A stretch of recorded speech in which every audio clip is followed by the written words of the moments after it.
Bom, pessoal, como prometido, então eu estou fazendo aqui um vídeo para correção da nossa avaliação, tá?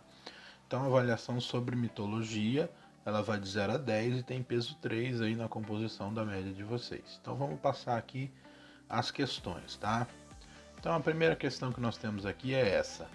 A capacidade racional que o ser humano desenvolveu ao longo do tempo deu a ele a possibilidade de ir além dos seus instintos. Isso trouxe benefícios e também algo de ruim para o ser humano. Aponte uma alternativa que demonstre qual foi a maldição, entre aspas, né, que veio junto a esta capacidade. Então, gente, aqui nós estamos falando daquela perspectiva de que o ser humano pode, através da sua razão, questionar a sua própria existência, e isso traz para ele um grande benefício, que é o que? A própria liberdade. Mas, nesse sentido, também traz um malefício. Qual seria o malefício? Bom, eu sou totalmente livre, mas eu ainda tenho que escolher ser algo. Então, quer dizer, o ser humano, ao contrário dos animais, ele traz em si uma dúvida, né, sobre quem ele é de fato. Então, a resposta certa seria essa daqui, né? O fato do ser humano ser angustiado. O ser humano é um animal angustiado, antes de tudo, por causa justamente dessa sua capacidade racional que leva a questionar a sua existência, ok? Bom, a segunda pergunta que nós temos aqui é esta, né? A resposta mitológica, não preocupada com a exatidão de suas respostas e, ainda assim, confortando a angústia humana, precisou de outra base para se estabelecer, né? Então, assinale a alternativa abaixo que representa esta nova base. Então, o que acontece? Como eu disse, o mito ele não está preocupado em ser exato, né? O mito ele é confortante, é uma história criada para se confortar as pessoas, certo? Só que assim, não vai confortar as pessoas se não tiver aí uma certa credibilidade. Então, aonde que o mito deposita a sua credibilidade, né? Então, o mito deposita a sua credibilidade na onde? Nos deuses. Olha aqui, ó. Os deuses, então, são a base de credibilidade do mito, né? Por quê? Porque os deuses, eles são seres imortais, né? E por isso eles são superiores aí aos seres humanos, ok? Bom, a próxima pergunta que a gente tem aqui é esta, né? Sobre a relação liberdade, destino e predisposição em entender o futuro, podemos inferir do mito de Édipo. Então, o que a gente pode tirar da história do Édipo, né? A história do Édipo ela foi criada justamente para que nós possamos entender que na Grécia Antiga, quando esse mito ainda explicava a realidade humana, os seres humanos acreditavam piamente nos destinos, né? Os deuses organizavam as coisas, então por isso daí cosmogonia, né? Enfim, então o que nós podemos inferir do mito do Édipo? Nós podemos inferir aqui a ideia de que você tentar conhecer, né, as coisas, o conhecimento das coisas, não traz em si uma liberdade, mas sim modifica as suas ações.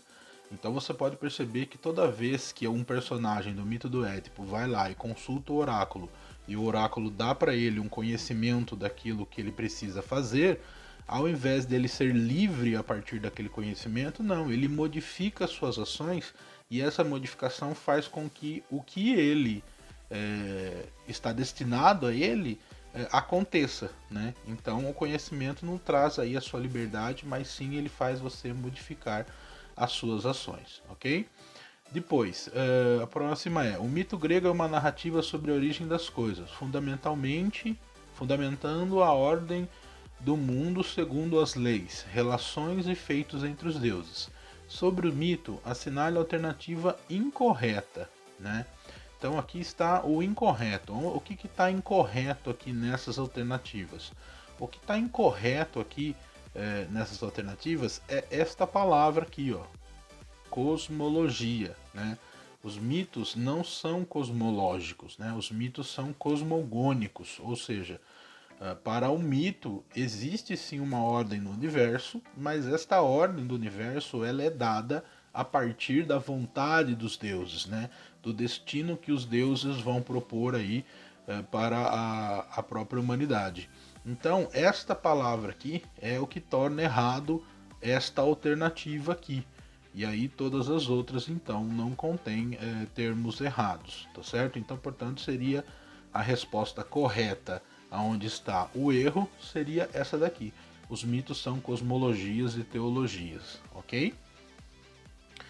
Bom, depois a próxima sobre o mito de Prometeu, né? O mito de Prometeu é uma das imagens mais ricas já inventadas para diferenciar o homem dos demais seres vivos. Neste mito, o que acontece de fato? Então, se você leu lá o mito, né, acontece que o Prometeu, ele tem o irmão dele, né, o Epimeteu, e eles são encarregados aí de criar as coisas do universo. E aí o Epimeteu ele constrói tudo, ele faz tudo, né, inclusive o próprio ser humano.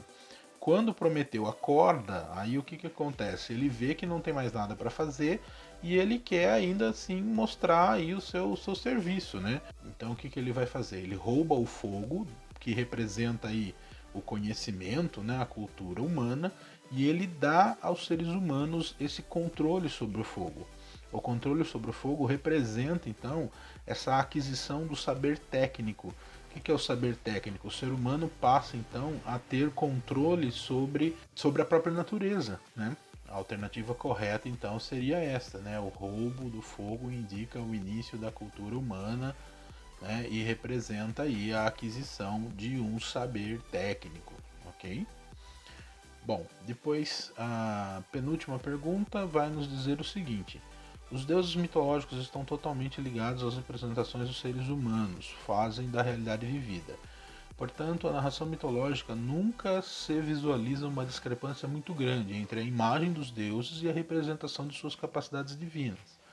Podemos observar o fundamento dessa premissa nas alternativas. Quais são as alternativas aí? Então, eram duas, né? Quais são as alternativas? Eu tenho primeiro essa questão aqui do Thor, né?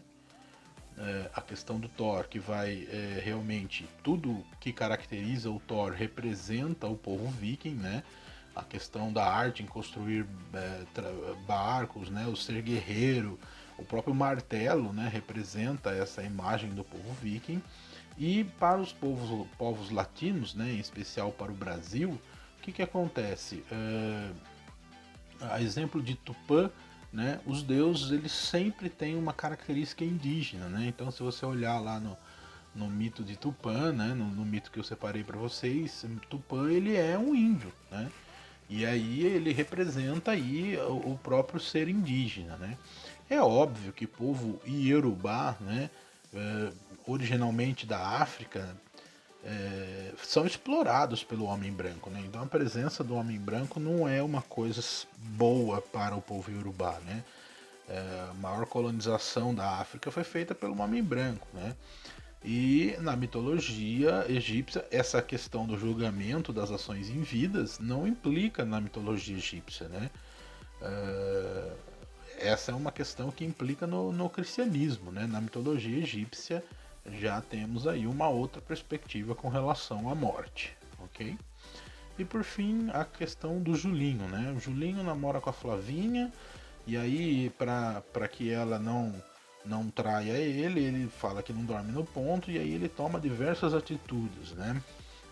E aí, observando então essa história, você colocaria como exemplo semelhante a Édipo quem, né? Então, quem nessa história aqui parece com o Édipo? Bom, o quem parece nessa história aqui com o Édipo é o Julinho, né? Por que o Julinho? Bom, porque assim como o Édipo, o Julinho faz de tudo para não ser traído por Flavinha. Mas repare que tudo o que ele faz conduz ao fato de que ela fica triste, entra na internet e conhece Julião, né? E aí acaba saindo com ele, né? Então o que acontece? A ideia de Julinho está muito próxima à ideia de Édipo. Por quê? Porque eles fazem a mesma coisa, né? Eles estão aqui é, é, tentando modificar o próprio destino, mas tudo que eles fazem para mudar o destino acaba acontecendo como eles não queriam, ok? As outras questões, as outras provas aqui são as mesmas perguntas, né? Só que estão em ordens diferentes, etc. Alternativas, né? Em locais diferentes, mas resumidamente são as mesmas perguntas, tá? Espero aí ter tirado de vocês aí as dúvidas, né? sobre essa realização da prova e, enfim, é isso aí, tá bom? Beijo.